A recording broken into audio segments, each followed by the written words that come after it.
We are all seeing a trend, particularly in the Western media, to run down India and then portray India in a poor light. The New York Times has done it again.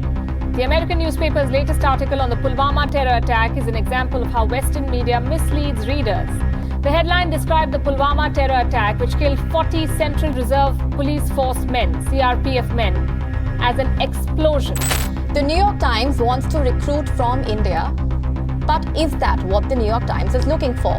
Because it's not as simple as it looks.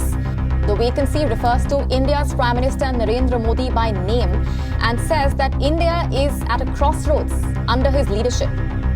Instead of a job description, it makes a political point.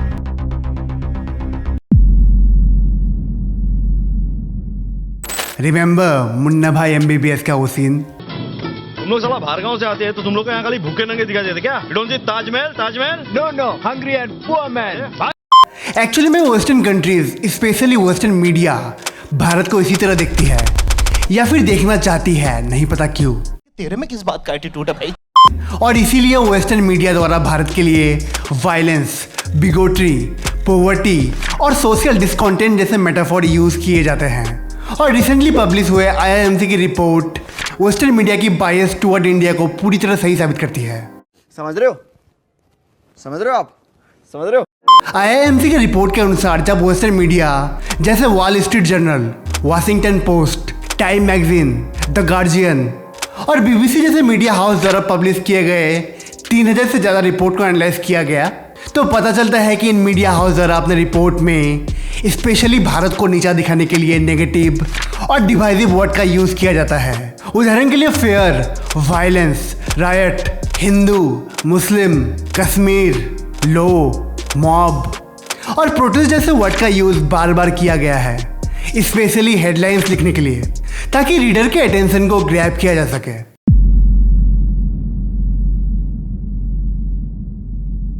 पहले case में जाने माने media house BBC की बात करते हैं, जो कि ब्रिटिश गवर्नमेंट द्वारा फंड की जाती है। इन्होंने कोविड-19 के सेकेंड वेव के दौरान India corona virus round the clock mass cremation नाम का एक आर्टिकल पब्लिश किया। एक्चुअली में इस रिपोर्ट में कोविड के सेकेंड वेव के दौरान भारत में लाखों लोगों की मौत के बारे में बताया गया है, लेकिन बात जब इनके अपने देश पर आती है तो इनका डबल स्टैंडर्ड साफ दिखाई देता है। उदाहरण के लिए जब 2020 में अमेरिका, ब्रिटेन और यूरोप में कोविड के फर्स्ट वेव के दौरान लाखों लोगों की मौत हुई थी, तब तो इन मीडिया हाउस द्वारा ऐसा कोई कवरेज नहीं किया गया था और ना ही कोई आई कैचिंग हेडलाइंस लिखी गई थी। हिपोक्रेसी की भी सीमा होती है। दूसरा केस न्यूयॉर्क टाइम के एक आर्टिकल पर फोकस करता है, जिसमें मोदी जी के इंडिजीनियस टेक्सटाइल सेक्टर के प्रमोट करने के स्टेप को भारत के समृद्धि के खिलाफ बताया गया। हद तो तब हो गई जब इन्होंने लोकल सारी इंडस्ट्रीज के प्रमोशन को अटैक करना शुरू कर दिया। इससे साफ इनकी अज्ञानता का पता चलता है। कौन है ये लोग? कहां से आते हैं ये? और साड़ी आज से नहीं, बल्कि सिंधु घाटी सभ्यता के बाद से भारतीय महिलाओं की पोशाक रही है और आज भी जारी है। यही नहीं, अभी और सुनिए। थर्ड केस 2017 में हुए मैनहट्टन एक्सीडेंट के बारे में है, जिसमें एक ट्रक ने कई लोगों को कुचल दिया था और इस घटना को न्यूयॉर्क टाइम द्वारा डेडलीस्ट टेरर असॉल्ट बताया गया।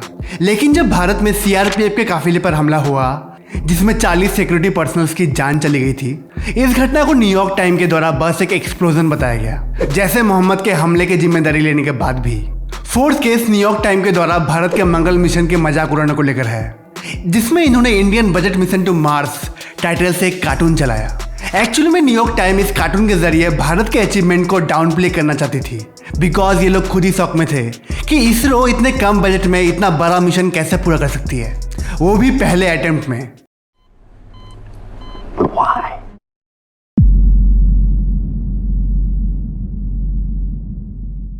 इंडियन इकोनॉमी दुनिया में सबसे तेजी से बढ़ने वाली इकोनॉमी में से एक है और यही वजह है कि दुनिया की leading corporation from all industries, चाहे वो मीडिया हो या सोशल मीडिया, भारत में आना चाहती है। और ये कॉरपोरेशन इंडियन इकोनॉमी से जितना प्रॉफिट कमा सकती है, दुनिया के अन्य इकोनॉमी में पॉसिबल ही नहीं है। पैसा ही पैसा होगा। और सबसे बड़ा एडवांटेज तो इन वेस्टर्न मीडिया हाउस को मिलता है, क्योंकि यूएस के बाद भारत में सबसे अधिक इंग्लिश पढ़ने और लिखने वाले लोग रहते हैं और भारत में इंग्लिश बोलने वाले लोगों की संख्या ब्रिटेन की आबादी के लगभग 2 गुना है और यूएसए के आबादी के लगभग आधी।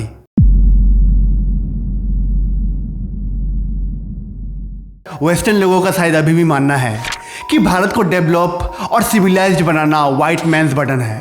फिर क्यों भारत में हर साल प्रचुर मात्रा में अच्छे फिल्म बनने के बाद भी केवल स्लमडॉग मिलियनेयर ही वेस्टर्न अटेंशन को ग्रैब कर पाती है? बात तो सही है। क्योंकि स्लमडॉग भारत की ऐसी छवि दिखाती है जैसा वेस्टर्न लोग एक्चुअल में भारत के बारे में सोचते हैं। द आइडिया ऑफ रिसर्जेंट और कॉन्फिडेंट भारत की छवि वेस्टर्न लोगों के दिमाग में फिट नहीं बैठती।